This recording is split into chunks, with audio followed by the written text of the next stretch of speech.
But Savitri की अमावस्या के दिन ब्रह्मा जी के मुख से प्रकट हुआ है। सौभाग्यवती नारियां अखंड सौभाग्य के लिए, बट सावित्री का व्रत आप लोग करते होंगे कई लोग, अखंड सौभाग्य के लिए करें क्योंकि इस बट के पेड़ के नीचे भगवान विष्णु शंकर जी से विनती करे थे वर के, इसलिए अखंड सौभाग्य का देने वाला जिसका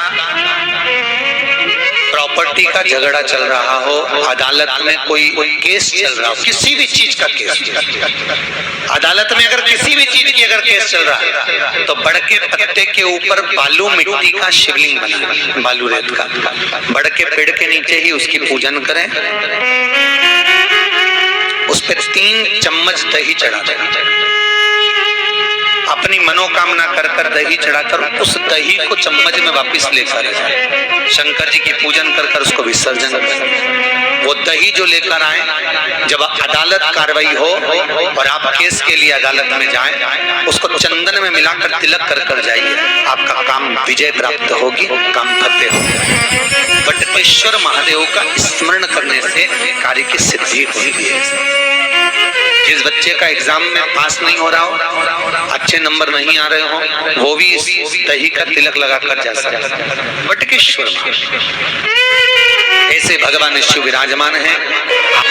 16 श्रृंगार में नारी के हाथ की चूड़ी का कलर अलग हो सकता है, चूड़ी की डिजाइन अलग हो सकती है, चूड़ी अलग हो सकती है, चूड़ी महंगी सस्ती हो सकती है, मंगलसूत्र की कीमत ऊंची नीची हो सकती है, पांव की बिछुड़ी की कीमत ऊंची नीची हो सकती है, कान के कुंडल की कीमत ऊंची नीची हो सकती है। तुम्हारे शरीर पर जितने जितने 16 श्रृंगार हैं उसकी कीमत ऊंची नीची हो सकती है। केवल मंगलसूत्र की डिजाइन बदल सकती है, नाक की लौंग की डिजाइन बदल सकती है, कान के बुंदे की डिजाइन बदल सकती है, हाथ की चूड़ी की डिजाइन बदल सकती है, पांव की पायल की डिजाइन बदल सकती है।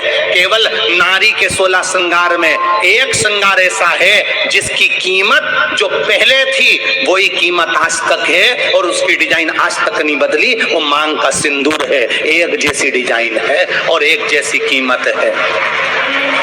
सारे श्रृंगार की कीमत अलग, और मांग में जो सिंदूर डाला जाता है वो एक कीमत का होता है, एक डिजाइन का होता है और एक जैसा होता है, और वो सबसे भारी होता है। सावित्री यमराज से कह रही है मेरे पति को छोड़ दो। यमराज कह रहा है सावित्री तेरा पति मर चुका है, मांग के सिंदूर को पोंछ दे। सावित्री कहती है पूरा श्रृंगार उतार दूंगी पर मांग का सिंदूर नहीं पूछने दूंगी। तब यमराज ने कहा जब तक तू मेरे मांग का अपनी मांग का सिंदूर नहीं उतारती तब तक तू मेरे पास नहीं आ सकती। भगवान यमराज से सावित्री ने कह दिया मैं भी तुझे वचन देती हूँ यमराज, मेरी मांग में जब तक सिंदूर है, जैसे सीता ने लाइन, लक्ष्मण जी ने लाइन खींच दी थी और सीता पार नहीं जा सकती थी, मैं भी तुझे वचन देती हूँ जब तक नारी की मांग में सिंदूर है तब तक तू उसके पति को उसके सामने लेकर नहीं जा सकता। ये भी मैं तुझे कह देती हूँ।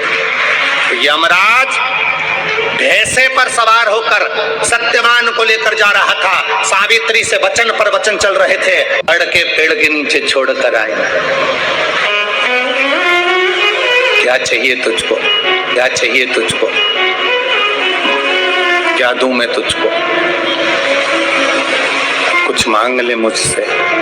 सावित्री कहती है क्या दोगे आप, मेरे पति के प्राण दे दो बस वापिस, और कुछ नहीं चाहिए। जब यमराज यमलोक में प्रवेश करने लगा, मांग के सिंदूर में से थोड़ा सा सिंदूर सावित्री ने केवल हाथ में लेकर अपनी बिंदी पर जो लगाया, सत्यवान को लेकर यमराज अंदर नहीं जा पाया। बाहर खड़े होकर कहता है मांग ले, मैं तुझे एक वचन नहीं, तू बोले तो मैं 2 वचन दे देता हूँ, तू बोले तो मैं 3 वचन दे देता हूँ, तू मांग क्या चाहिए। तब सावित्री ने कहा देना चाहते हो, हाँ। अब यमराज को लगा कि लालच में पड़ गई सावित्री, तब कहा पहला वचन दीजिए मेरे अंधे सास ससुर के नेत्र वापिस आ जाएं। यमराज ने कहा तथास्तु। दूसरा वचन दीजिए मेरे सास ससुर अपने पोता पोती का मुख देखें। यमराज ने कह दिया तथास्तु। श्री शिवाय नमस्तुभ्यम। वीडियो को पसंद आए लाइक करिए, चैनल सब्सक्राइब करके कमेंट में हर हर महादेव लिखिए। ओम नमः शिवाय। श्री शिवाय नमस्तुभ्यम।